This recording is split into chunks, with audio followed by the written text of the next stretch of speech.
This week, we're actually setting our sights on a topic that's not just shaping the future, but actively inventing it: generative AI. And joining us in this thrilling exploration is none other than Kevin Surace, a name synonymous with Silicon Valley innovation. Kevin isn't just a serial entrepreneur, he's a force of nature in the tech world, blending his expertise as a CEO, a TV personality, and probably for me, most intriguingly, an innovative inventor. His accolades are as diverse as his interest. He's been named an Inc. 5000 Entrepreneur of the Year to holding 93 worldwide patents. Kevin's work has spanned groundbreaking developments in AI, including the first AI virtual assistant and AI driven building management technologies. He's even played a pivotal role in iconic projects like the Empire State Building retrofit. But Kevin brings more than just his technical prowess to the table. Known for his dynamic and engaging speaking style, he transforms complex tech concepts into captivating narratives, making him a favorite from TED stages to the halls of Congress. His insights on AI, automation, and digital transformation are not just thought provoking, they're game changing. So, with that, buckle up as we delve into the world of generative AI with Kevin. We'll uncover how this revolutionary tech is impacting our lives and businesses, and maybe, just maybe, we'll get a glimpse of the future through the eyes of one of the most forward thinking minds in the industry today.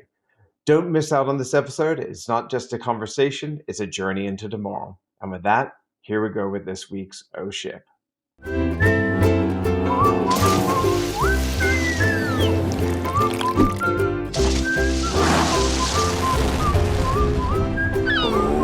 shit. Kevin, welcome to the show. Hey, Freddie, thanks for having me. I'm not sure I can live up to that amazing, sounds like AI written intro of me. I am a great hype man, if nothing else. It's been my side gig. People are like, no one's ever pitched me as good as you have on the intro of the show, but I can show up to meetings for you. We can play that video back for folks. I That's what got I'm you. thinking. My next keynote speak, I'm just going to play that intro up on the screen. I'll say, no one ever give me an intro. Freddie's going to do it. I need to be like an announcer on one of those, like in a flare, like we're in a wrestling match, bring you down to the stage. I'm going to make it even bigger next time. But Outstanding. thanks for the thanks. Kevin, you do have such an interesting background, and the feeling I had is genuine in my admiration for all the things that you've done. But I do think it would be helpful just to add a little bit more context to our audience. For those people who may not know you, tell our audience some of the things that you maybe have been doing recently that really make you an authority in this space. Well, here's the interesting thing about AI. Every day goes by. If you want to be an authority, you better read another novel every single day. The rate of change right now, not only in transformers, but other kinds of large language models that are really interesting, brand new ways of thinking about language models and image models, is rapidly progressing because over the last 3 or 4 or 5 years since the transformer invention around 2017, a lot of work has been done to say, how can we make them better? Then how can we make them faster? So the OpenAI ChatGPT was truly a brute force model that spent upwards of, call it $7 billion of Microsoft Azure time to train that model, right? And this is a huge undertaking. And that's why you see the only other people with large models like that are Google, Facebook, Apple working on it, Microsoft, of course, borrowing it from OpenAI. It turns out you got to spend billions of dollars to train a model at that level. Well, now that has spurred a lot of people to say, could I come up with something that's as good as GPT-4, but do so with a tenth the processing power or 100th the GPU requirements for lots of reasons? So that is where a lot of the activity is happening today, in parallel to how do we leverage these models collectively in a multimodal sense to do, of course, images that are better and better. So obviously we can make really great fakes of Freddie Laker now. And how also can we move this to frame by frame video? And so I'm working with a company doing that right now. In fact, I spent the last 10 years leveraging a variety of models, including some generative AI models, some being transformers, some not, to solve sort of a very hard problem, which is find bugs in our software for us. There's $120 billion a year spent on humans finding bugs. And we want AI to find the bugs. Which, if I said 20 years from now, AI is going to find all the bugs, you'd go, sure. But we want to do it today. And so we've been working on that for a decade. These problems are hard, right? And the last thing I'll say is we've been working on AI certainly since the 40s and 50s.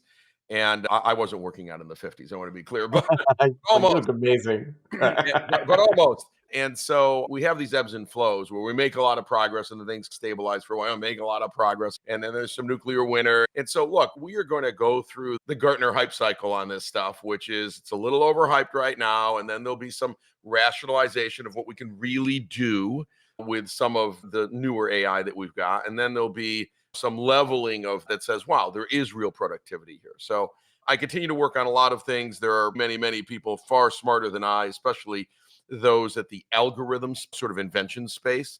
But I have focused on what we call applied AI, which is there are amazing scientists working on algorithms. How do I take those base models, those foundational models, and use new algorithms to put them to work for us humans, right?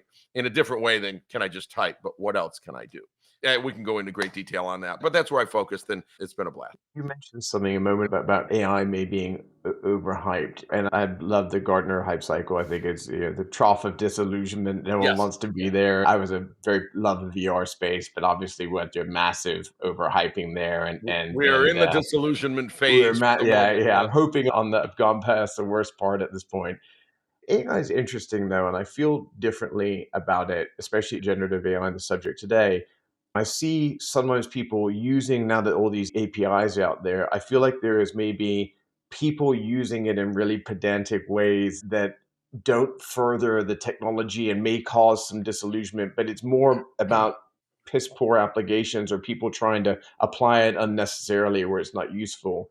But I right. really feel like the tech can back it up though. I said recently online that it's the first time I felt this way in a while, where as hyped as AI is, I feel like it's not even as hyped as it should be because I've never seen anything in the last couple of years where I probably spend 2 hours a day now using some form of AI or more AI driven technology. And I don't remember the last time something like that completely changed the way that I work in almost every aspect of my life. Smartphone, internet, Yeah, we've seen exactly. them, right? We've seen them. Yeah, Look, no question that generative AI vis-a-vis large language models and imaging visual models are a game changer for much of society because for the first time anyone can interface with it, right? It's not that we haven't had AI for decades, it's that to interface with it and get anything out of it you needed to be a programmer, and all of a sudden one day we could just type in English. That is the big change, right? It means that anyone in the world who can type in their language can get some value.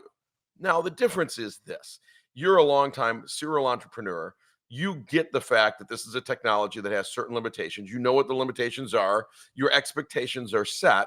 And you know sure. that if you ask an LLM, you ask ChatGPT or GPT-4 a certain set of things, whether it's through an API or it's direct or it's embedded or whatever the case is, you will expect not always the perfect answer, but something that probably saved you a lot of time. So you have those expectations. But if I am the general public and I get a raw and I don't edit it and I'm not thoughtful, you're going to be disappointed that you turned in something to your boss and they go, this is junk. It doesn't mean anything. The legal case doesn't exist or that situation never happened or cases. So you have to approach these technologies with enough knowledge to know how to use them and what the expectations are, because just like a human, they're not going to be perfect all the time. Going down that rabbit hole, what would you say are the most common misconceptions that people have at this point about Yep. generative AI? It's going to kill you. Talk to more people at my conferences when I do 40 keynotes a year, give or take. And you ask the audience, hey, are you scared of it? Everybody raises their hand. Are you scared of it taking your job? Half the people raise their hand. And are you scared it's going to kill us all? Half the people raise their hand. I go, listen, okay, this is a computer program running, let's say, at Azure in a Microsoft facility that could be unplugged and it doesn't do anything. It just responds to you. Okay. Now, I say this all the time. Do not hook the darn thing to the nuclear arsenal. Okay, this is a really bad idea. But Fair other enough. than that, yes, people can weaponize it. It's not going to kill humanity, but people have already weaponized these. The open source models, they're generating phishing attacks now that have never been generated before, and they are so good that they are indistinguishable from real email. So people are going to do bad things, but people do bad things with cars and buses and trains, and they're all technology, or the wheel, right? People do bad things with the wheel still to this day. So that's going to happen here, and it is happening.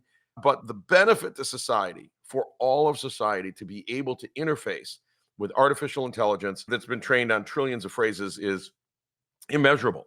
It makes some people 20% more productive, some people 55% more productive, like coders, about doubles their productivity if they're using it properly. And other people, for certain areas, could make them 50 or 100 times more productive, or essentially 100 times the brain power, as Reid Hoffman has noted in his book, than you had before using it. And a quick example, and I'll stop here. If I'm in marketing, which is a great use of LLMs because content generation takes time, and LLMs tend to generate content really well. And so if I'm the blog post writer, and I used to get, by the time I did it and thought about it and looked at it and edited and changed it, maybe I got out one a week, and my job was to get out 52 a year. Okay, great. I could do 52 a week now. If I had the topics, now it's still my brain, I'm coming up with the topics, right? But once I come up with the topics and feed it a little bit of thing, I get something back in 30 seconds that's frankly as good or better than I could have written. It certainly has more ideas than I had alone. And I can edit that to make sure it's accurate and in our voice, etc. And I'm probably done in, I don't know, 10 or 20 minutes. I put that aside and I can do the next one. And practically, I may be able to do all 52 weeks in 1 week. And now I have 51 weeks left to do other tasks. So it's not taking your job, but it is taking a certain task and making you incredibly productive vis-a-vis what you were before. And that I think is ridiculously exciting. It's this concept of like maybe people need to see the AI as not a replacement, but a partner. And if they can see it as a partner, it can make them superhuman. It's a superhuman extender of your brain, right? It's an amplifier of your knowledge, an amplifier of your brain. It doesn't work off by itself, but if you seed it correctly and edit it correctly, and that includes, again, pictures and illustrations and language, etc. I've amplified my ability to work by, who knows, 10x. I don't know. I don't even know how you do OSHIP and what you do, but many podcasters are now taking what happens here, taking speech to text, having an LLM summarize that, having a GPT summarize that, and edit it, and then have that as the summary, where you used to have to go back and listen to the whole show yourself, take notes, try to make a summary of it. And frankly, its summary is maybe better than we could have done as a human. So that made you more productive because you're not adding a lot of value to the summary. You can still add the value where you want. You're adding value by being the host of this show. And now you're letting the machine take some of that other sort of stuff you had to do behind the scenes. Oh, like a partner. It's fabulous. I'm going to give you one example, though, because I talked about this job thing.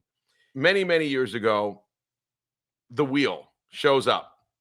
Now, I'm the guy in town who was hauling stuff on his back up the hill for the townspeople. And a wheel shows up. And there's two of us in town. And one of us goes, oh my goodness, that's it. My life is over. Who needs me? There's a wheel. And goes home, sobs, never makes any more grapes or rice or whatever he was paid in. The other guy goes, this is cool. Buys two wheels, puts them on a cart, and now he's carrying 3 times more up the hill and making more money and more productive. And in fact, can carry that stuff up the hill at a lower cost per pound. And because it's a lower cost per pound, it gives more of the townspeople access to his services.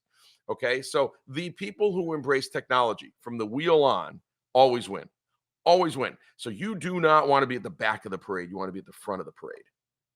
I love that. In the spirit of that, we talked about some of the kind of more classic examples of generative AI a moment ago. And I think obviously people were getting very familiar with ChatGPT and DALL-E and maybe even Midjourney and things like that. Yeah. But as someone who's got their kind of finger on the pulse of this, what's the most exciting generative AI project that you're seeing out? And maybe it's not even released yet, but just something that you're like, man, this is going to be amazing when it's done. So one I'm working with, a company I'm working with that's not released at this time, but I've been able to use it. You've seen some hints and pieces and parts of a little video generation. You go, it's okay, it's not great. What we're working on is the idea that anyone can be empowered to create at least a 3-minute video and then a video series. And then beyond that, a 30, a 60, a 90-minute complete feature film. And that's complicated because it includes the creation of 3D atmospheres and environments, camera angles, all of these things. And you can model them by, first of all, understanding, say, what Steven Spielberg would have done, and taking models from that and say what camera angles were used there, and have the Spielberg model or the Hitchcock model or whatever it is, right? It's fascinating. And then you have to develop characters, and then the characters have to be believable. And at first, they may be more robots and science fiction kind of characters before they're human like characters. But I can see where the technology is going, is that we in our home, all of us, will be film creators and film directors. And within a few years, we're going to be able to write our own films without even needing to write the entire script. We're going to say, here's the story arc, here's my characters, generate all the text, all the voices. And I'm seeing some of that right now. And it's only 3 minutes, but you go, I see where this goes. And then I want to change the ending, say, change the ending to the following, and it generates it. And there's the characters. So when SAG was on strike, and one of the reasons they were striking is they were worried that film studios would take the likeness of an actor and reuse it and only pay them for the one day they were on the set, and then they're going to reuse it in perpetuity. And I'm sitting there thinking, you guys are so far behind. I don't need an actor to use a likeness of. I can generate an actor literally out of the ether, and I Yeah. never pay anyone. Now, Yeah. I'm not opining whether that's good or bad for actors or anyone else. I'm just saying that's where the technology is going. In fact, I may create Jimmy Laker, right? Right. And it doesn't look like you and whatever. Yeah, I And understand. Jimmy Laker becomes a star, although Yeah. Jimmy Laker was completely generated by computer, literally by you at home. Now, Hollywood has had this capability since Pixar, right? So for 20 something years, and it keeps getting better, except it used to cost 200 or $100 million to do it. Now we're talking about democratizing access to this technology. And that means everybody's a filmmaker. Everybody's a filmmaker. And so we are going to see creators that come out of nowhere and we go, it's the next Spielberg. And they created I this love it. film and I want to watch it. It's going to be fascinating. There's going to be a flood of content. So I'm really excited about that. One of the areas where I can imagine this coming together is I'm also a gamer. I'm very passionate about the gaming space, Yep. and some of these new game engine, like new Unreal Engine, is Uh, insane. Like Unreal and Unity are insane. They're both fabulous. yeah, Yeah. they're bonkers. And so, for those of the people who may be listening or watching right now who've never seen it, some of the new things that Unreal's doing specifically around like basically creating humans and how natural these humans are and Yep. how dynamically from just the skin texture, little things like that, the eyes, things that really make things real. I can't help but wonder that when these AI systems start generating films, you start thinking about these new technologies that are being introduced. It may be easier to generate film like experiences. They're actually using the convergence of these game They actually engines. are. Actually, Yeah. all of these platforms, and the platform that company I'm working with does use Unreal Engine as part of its thing, right? Now, Wow. the trick is you can't just hand something on Unreal Engine, it'll just sit there, right? So Yeah. now you have to create scripts, you have to create voices, you Yeah. have to create camera angles, you have to create movement, you have to create scenes, and you have to do that all automatically through AI, right? But the Unreal Engine gives the basis for an environment that I can place people and robots and things that can interact with each other that were meant for the gaming world. But I can leverage that over in film world, provided that I can seed it second by second about what I want to do. Because I'm not making a game, I'm creating a story arc. And create a story arc is different than a game, but you are absolutely right. Unreal Engine is the way that these are going to be developed, because nobody needs to go redevelop Unreal Engine. They spent billions doing it, and you just have to leverage it in a new way. I think the first stage is the films. Now I'm seeing like another piece of tech I saw recently was a lot of these non-player characters in these video games now, they're building off these generative AI. It's like infinite conversations you can have with Yes. any character in any game. Then Yes. you start taking what you and I are talking about, like generating these basically photorealistic videos. I don't think this is crazy to say 15 or 20 years from now, which is a lifetime in Exactly. technology we're talking about. Like, what would stop me from being like, I want to generate an experience where it's this concept, but it's actually a VR experience, and I'm going to go there and I'm going to interact with characters I've created. You will do it. We're already able to create our own video games much more quickly than we could just a few years ago. But the photorealism of the environments you'll create your video games in is going to be pretty amazing, and is going to be all Gen AI generated, because it'll be hooked to a live LLM. You'll have conversations with it back and forth forever, right? And they'll be in VR. There's no reason they can't be 3D, right? And you can just walk around. And so you'll create your own environment. It's the Freddie Laker environment, the Chameleon Collective environment, and you could invite people to it. and have other people play in your environment. And then later they'll invite you to their environment, or maybe they're connected and you go through a tunnel and then you're in their environment. Very reasonable. What does that do to the game creators? Because everyone's a creator. Now, have we already been through this? Have we ever seen something like this? Sure. We were talking about this just before we went on. Podcasting, if it's, Yeah, I don't know, 20, democratized access to that, right? that's right. If it was 20 years ago, you better have a radio station or a TV station with a tall tower and Yeah, 50,000 watts and $50 million to set up that thing. And you have to be invited on and you have to, etc. That's what it took to broadcast. And then you might, who knows if you were nationwide, if you were on iHeartRadio or whatever, but yeah, yeah. otherwise you might just be local and you might maybe 1,000 people hear you, whatever. Now we've democratized access to this technology that anyone could be a podcaster. And there's really great ones like you. There's others that are less good, right? And there's people who have 1 million watchers a week, and there's people who have 10 watches a week. But it democratized access. So for a few $100s, we're on the air. It's unbelievable. So It's we a have great. seen this before, right? We've seen. There's disruption, but people make it and they evolve through this. I want to flip this conversation on its head for a second. You and I have been talking about a bunch of super geeky stuff that is super exciting and interesting, but we're using a lot of acronyms and things like that. Let's talk about the other side of this. How do you address bringing people that maybe are less technologically savvy? Like, how do you make this more accessible to Yeah. effectively a non-technical Well, audience? most of my keynotes are to non-technical audiences, surprisingly. That's because most audiences are non-technical. Even at technical companies, you've got the office staff, you've got everyone. Show them some of these videos, show them some of what can be done, show them maybe what embedding is. I do teach them a little bit in 2 minutes of, hey, this is supervised learning, this is unsupervised learning, this is what a deep learning model looks like, so that when people tell them, they're not going, I know nothing about it. They can go, oh, I don't remember all the details, but it wasn't that hard. And I always say, as long as you don't have to do the math, it's not that hard to understand. Or if you have to do the math, you'll pull your hair out. As long as you don't have to do the math, you can understand the concepts of a neural net. You can understand them. So once you understand that, then we come back and say, how do you access it? Well, the first thing is not GPT-4, but regular chat GPT. It's free. I'm going to teach you how to do some good prompting. And once I teach you that, I want you to go and try it. And here are some areas you can try. Here's some areas you will find success today. And people don't think about this. So, for example, you could just start with, here is my schedule today. How might I make it better? Or I'm working on a business plan for, give me some ideas I might include. And they don't think about that. Or I just had an argument with my spouse. This is what they said to me. I'm taking a 5-minute break. What should I respond with that saves my marriage? By the way, the chat GPT will give you far better advice than your frontal lobe is going to give you. My instant laugh was like, fairness, I'd probably get some great answers to that. So I want people to think out of the box, because Yeah, people think, oh, yeah, I can generate a blog, but I don't do yeah. blogs. No, you could do anything. What should I have for dinner tonight? What should my next trip be? But you don't want to ask an open question like that. You want to seed it with all of the knowledge that you have, right? So I often will write an entire blog post and then say, here's the entire blog post. How can I make it better? How can I make it better? Or here's something I'm saying on a slide in my keynote. How can I make this better? And it'll come back and it'll rewrite it. And I'll go, oh, that's really good.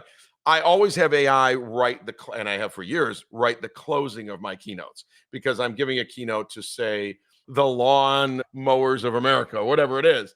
And I'll say, hey, here's these people. This is what they're thinking. Give me what the closing should be in 100 words.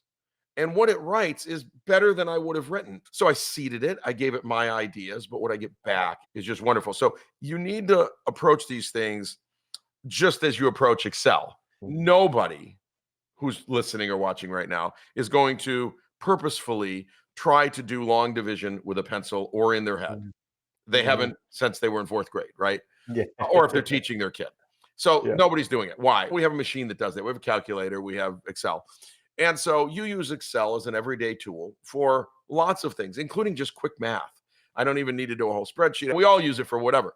What I want you to think is a large language model and the visual models, Stable Diffusion, DALL-E 3, etc., are now new tools that can help you in your everyday work.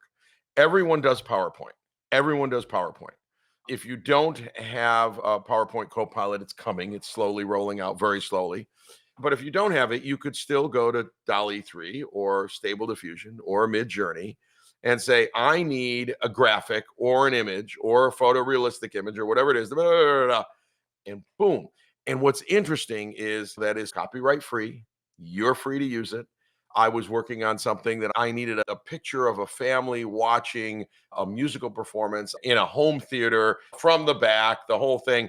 I couldn't find one. There were none available on the regular sources, even pay for sources.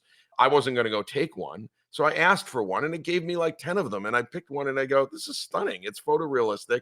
I might as well have taken the photo. I need a photo of me going to space. Boom. I didn't need to do it. So think of how it can help you even now with every single PowerPoint you're ever going to make. One of the things I thought was so wild with this for people that are using image generation, like cameras and photography and things like that, I have like prompts that I use a lot and I keep them on a clipboard and I can create an aesthetic and I can say, look, it's shot with Yes. a Canon 5D with this Yes. kind of lighting or whatever. And I keep all these prompts. And so I learned this from another clever entrepreneur that I admire, and he's got a fashion related company. And I was like, man, your photography is so great. And he said, look, I have to produce constant content. And he goes, I basically created a look so Yes. that when I produce these shots, they always feel like they're from us. And Yes. he goes, I couldn't even create this with stock photography I wanted because I couldn't find the consistency of the That's right. look, which I think is so cool. Or we would put it in Photoshop and play with it all day until we got Yeah, the look. exactly And right. Yeah, I can exactly. generate this in 10 Yeah, seconds for a penny. yeah. This is dumb. I want to jump gears again. It sounds like you're talking to a lot of different, really interesting groups of folks out there. And there's maybe businesses, there's could be entrepreneurs starting new companies. But if you were to give advice, let's say to maybe an entrepreneur or business leader who has been a little hesitant to embrace AI for whatever reason, what would you say to them to maybe help change their perspective? First of all, you better embrace AI throughout your business because your competitor is. Let's just start with that. Just assume your competitor is, right? Because those who embrace new technology in your finance department, I don't know, 40 years ago, did you stand back and say, we're not going to embrace Excel or Lotus 123 before that? We're not going to embrace the spreadsheet. Mhm. We're going to keep people working in their ledger books with pencils. You might have been a holdout for a year or two, but in Yeah, the end, yeah, you yeah. lost because the productivity of your finance department failed compared to your competitor. And so do not think your competitor isn't using this in everything they can. They are in everything, in content generation, in internal business planning, in everything. And sometimes it's going to help you, sometimes it's not useful, but you better use it everywhere you can, including, say, customer support. That's a little harder, but tier one customer support, I think, will be fully replaced using LLMs, essentially artificial intelligent based both chatbots and virtual agents.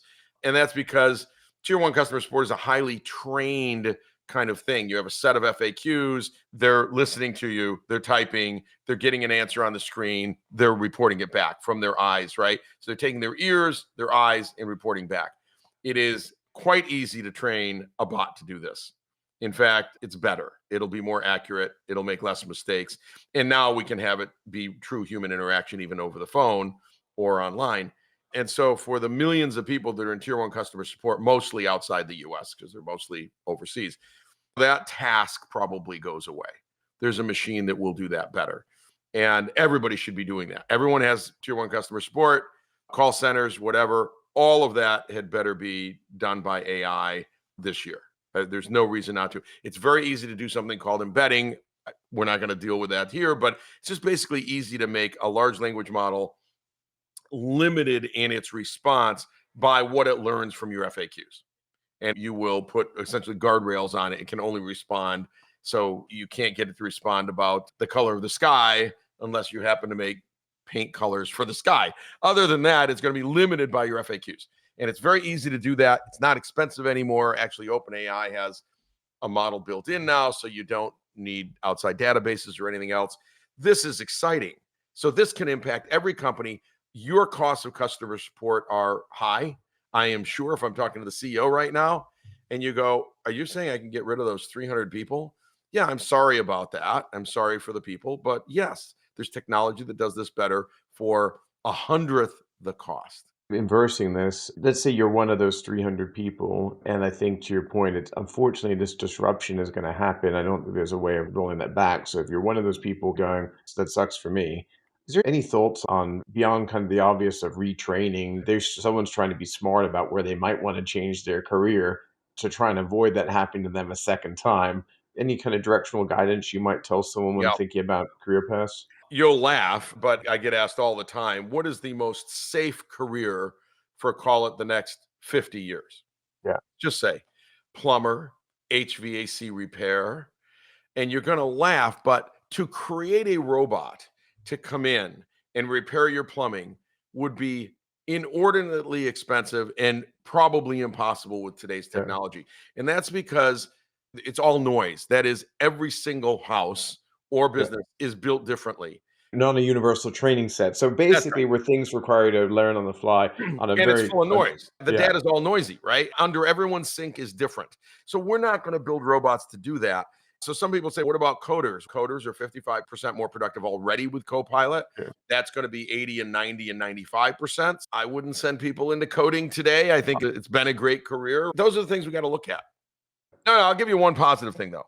Yeah, Remember, in the United States, I can't answer for every other country. In the United States, we have a shortage of labor in virtually every field. In virtually every field. So, if you want to double the size of your company over the next 10 years, the old way to do it was I'm going to double my labor force. The new way is I'm going to leverage AI to make everyone twice as productive because I can't hire that labor anyway. That's not a possibility.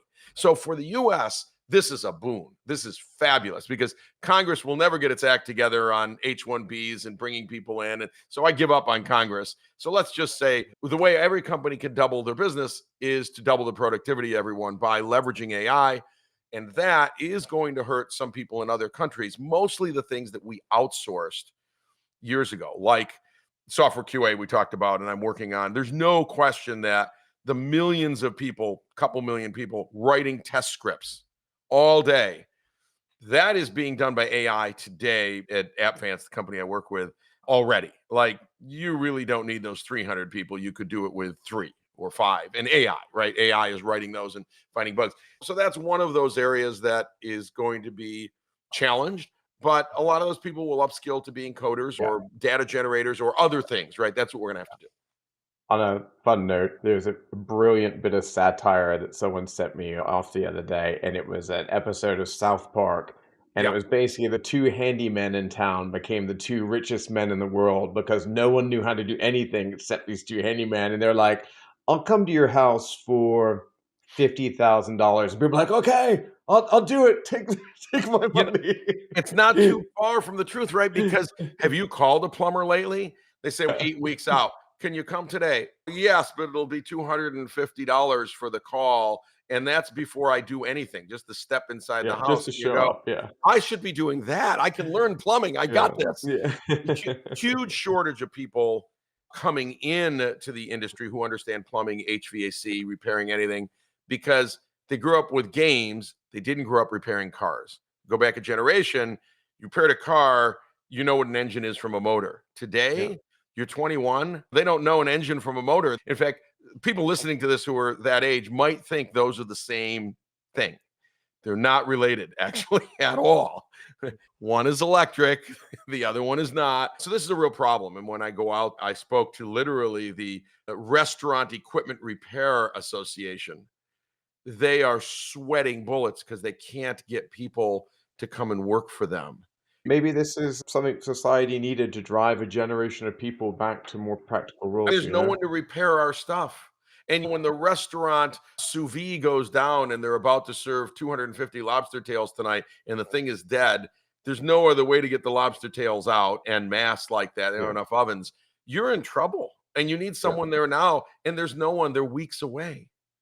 So the jobs are out there. People just may need to think about how they apply their time. Yeah. I think on some level, what we were talking about is oh ship moments that some people in their personal careers might endure. But it wouldn't be oh ship if I didn't ask you for an oh ship moment in your own career and your own experiences. And so, just a quick little bit of background for anyone who might be tuning into oh ship for the first time today. A big part of this show is about this concept of what we call oh shit moments. And this is this idea that while some people may look at some of the very successful people that we've been very fortunate to have on the show and say everything they do is magic, they just did this thing and they were hugely successful one day. And that's just never the truth in my experience. And I think what we want people to know is that trip from point A to point B wasn't a point A to point B. It was an A to an F to an X to a Z to a D, and then maybe sometimes they make it all the way over to B. And sometimes those experiences are very challenging. Sometimes those experiences are transformative in terms of how they think about their own professional careers, how they interact with other people, how they solve problems. And sometimes, frankly, they're none of those things. Maybe they were a disaster at the time, weren't very funny when they happened, but sometimes they could be funny 10 years later. Yeah, I don't care which kind of story you want to tell, Kevin, but I would love to hear one of those moments from you. Oh, I have far more failures than successes. That's how it works because you got to keep trying. Look, I agree with that for the record. my core thing is to find real pain points that are real pain points. The problem I think in Silicon Valley sometimes is we find solutions looking for a pain point. We need to find pain points first, and mostly find pain points with people or businesses that have money to pay you to solve the pain point. The other thing we tend to do is we find this pain point. I was talking to an entrepreneur this morning, find a great pain point for kids in schools and burn through all the money for a few years. And in the end, realize that schools had no money to pay him no matter what he did, which was obvious to me, which is why I didn't invest in the first place. And he thanked me for not investing. A quick story is Air Communicator. It was the first somewhat smartphone, but smart data phone on the market. And it was, I don't know, we launched it in 1992 or 93. Okay. Now, there's lots of issues with that, including the size and the cost, and the speed of data was horrifically slow. And we ended up selling millions of dollars worth, but not billions of dollars worth. Okay. It wasn't until 2007 that the iPhone came out, and a lot of things had to happen. When we came out with the Air Communicator, there was no internet. The internet didn't exist as we know it today. There were BBSs and there was CompuServe and AOL. That's all there was. And so that's all we could connect to. And so you could only do so much, but you could get email. But most people didn't even have email in the modern sense. They had AOL mail or something, right? They didn't connect. So all of the infrastructure that would have made that the iPhone wasn't available. Screens in color that size would have been $1,000. We couldn't even do a screen that size. We had a tiny little screen, and you would plug it into your laptop, and you'd use the laptop screen to get most of your stuff. And you could get very little on the screen. And the thing is, the cost of a screen was so high, right? It was really fascinating, limits of technology and limits of networking. And eventually we sold the technology of the company. We had a bunch of patents, et cetera. It was probably, I think, around 1997 when we sold that off. It would be another 10 years before technology and networking allowed the iPhone to actually happen. So as is usual in my world, I'm about a decade early. So I can see where the pain point is. I can see that's what people want to do. But it's going to take another decade or so for the technology to catch up, for knowledge to catch up, for people to become comfortable. It's one of the things we, at Advance, people see AI finding the bugs and they go, well, I don't trust it. I understand that, but it found 10 times more bugs than you did. Well, how can I trust it? I don't know. I want to understand the algorithms. That's impossible. You couldn't possibly it's a million lines of code. Read the patents. So you have to get the timing right as well. And it's very hard to get market timing correct. You want to be early, but not so early that you run out of money before the market's ready. Is there anything you learned through that experience that you would maybe change how you tried to look at? Because I agree with you, but I've been too early multiple times. I've been late sometimes too. And is there anything you learned that said, hey, if I wish I'd done this to make sure I was better? Here's the problem, right? You can do all the market testing you want. We did a ton of market testing, the focus groups and everything else. And of course, everybody says, I'll use it. This is amazing. And it turns out road warriors, heavy travelers would use it, but that wasn't a large enough market. And we thought that would expand. You never want to be late. Apple. So that means by nature, entrepreneurs are typically early. You want to try to be a year early or 2 years early so you still have money when the market hits the right peak. But most entrepreneurs, I think, are notoriously too early for a variety of reasons because they don't want to be late, right? I think it just goes with the flow. So no, what I learned is like you do with every failure, you get up and do another one. You get up and do another one. And you hope that that market timing works. But there is no way anyone can understand market timing. Soundproof drywall. That's great Soundproof advice, by drywall. the way. Get Invested. up and do another one. Yeah, get up and do another one. Invented soundproof drywall. Everyone said, every drywaller said, we'll never use this. It's $50. Why isn't it $10 like a piece of drywall? I said, well, it's soundproof. Okay. It replaces 6 layers of drywall you'd have to put on with labor. So it ends up being about a quarter of the cost of what you'd have to do otherwise. Well, we'll never use it. We'll never use it. We'll never use it. Today, over $1 billion has been installed. They were wrong. And that was the market telling me they'd never use it. And in that case, I go, I don't believe you, because I'm hearing that people are getting sued for condos and townhomes and hotels where everybody can hear. And the builder gets sued. Why didn't you make these walls soundproof? And they go, well, there's no technology to do that. So we solved that problem. And it turns out that was a problem that people were willing to pay for. Even though they told us they wouldn't pay for it, they paid for it en masse. Worth it. I'm building a house right now. I just wrote that down. I was like, Yeah. soundproof drywall. I didn't even know that was a thing. Quiet Rock, soundproof drywall, invented it about 20 Yeah, years Quiet ago. Rock. Oh, that's Totally awesome. I'm unrelated all to over other that. things, but I know we got to wrap, but this has been really fun. Kevin, I really appreciate you coming on the show. You got a stellar background. You're super fun to talk to. Hopefully, we get to meet in person one day. If other people want to stay in contact with you or learn more about you, what's the best way for them to find out My more? website, kevinsurace.com, is my LinkedIn and everything there. I take direct messages, so I answer my DMs unless you're crazy. Sometimes you are, but usually I'll answer. So all good. That's awesome. That's great. I appreciate that. And so I just want to say a quick thank you to everyone that tuned in today. I really appreciate you listening and watching our show, whether you're watching through any of the video channels that we have, the YouTube, LinkedIn, Facebook, Instagram, any of the places we're streaming, or you're listening on some of our audio podcasts across all the major platforms. I really appreciate you being here with us. The best thing you can do to support the show is tell your friends, give us a like, comment, repost, or just go to shipshow.com and subscribe to any of the feeds there, or watch some of the other episodes. This is something that we'll always do because we think this is content that people should hear. We'll never monetize this channel. We do this for you, our audience, and we hope you enjoy and appreciate it.